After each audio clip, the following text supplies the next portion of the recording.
நாகை பழைய பேருந்து நிலையம் எதிரே 1774ஆம் ஆண்டு டச்சுக்காரர்களால் தூய பேதுரு தேவாலயம் எழுப்பப்பட்டது.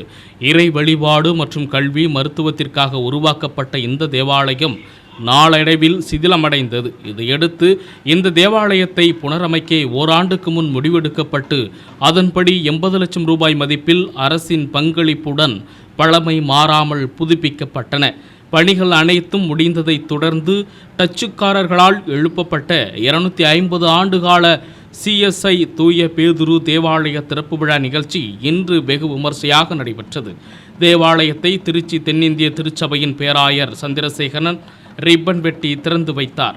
அதனைத் தொடர்ந்து தேவாலயத்தில் சிறப்பு பிரார்த்தனை மற்றும் கீர்த்தனை பாமாலையுடன் ஆராதனை நடைபெற்றது. இதில் திருச்சி, தஞ்சை, நாகை, மயிலாடுதுறை, காரைக்கால், கரூர், கோவை மாவட்டத்தைச் சேர்ந்த பேராயர், ஆயர்கள் மற்றும் திரளான கிறிஸ்தவர்கள் பங்கேற்று பிரார்த்தனை செய்தனர்.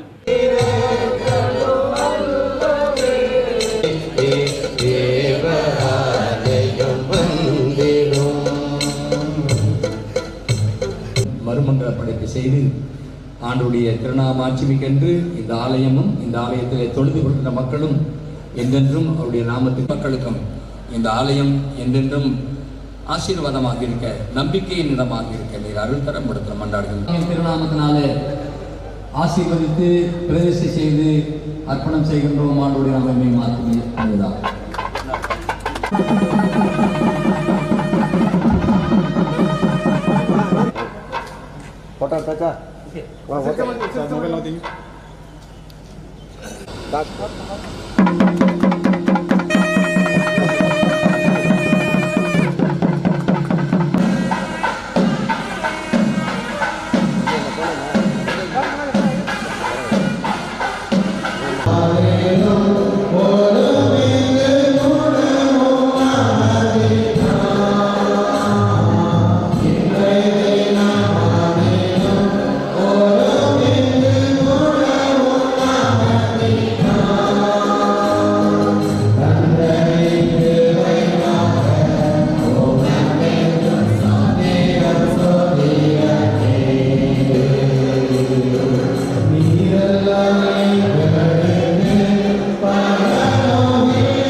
யாவும் சேர்ந்து சொல்லுவோம்.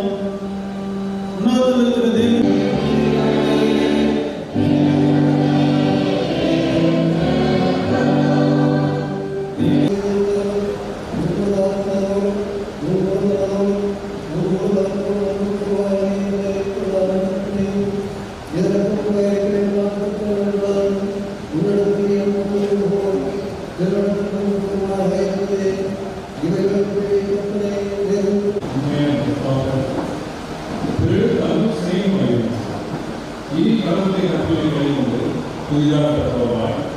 அவருடைய பிரசுத்த பாடத்தில் நடப்போம் என்று தீர்மானிக்க நீங்கள் நமது ஆண்டவர் இயேசு கிறிஸ்து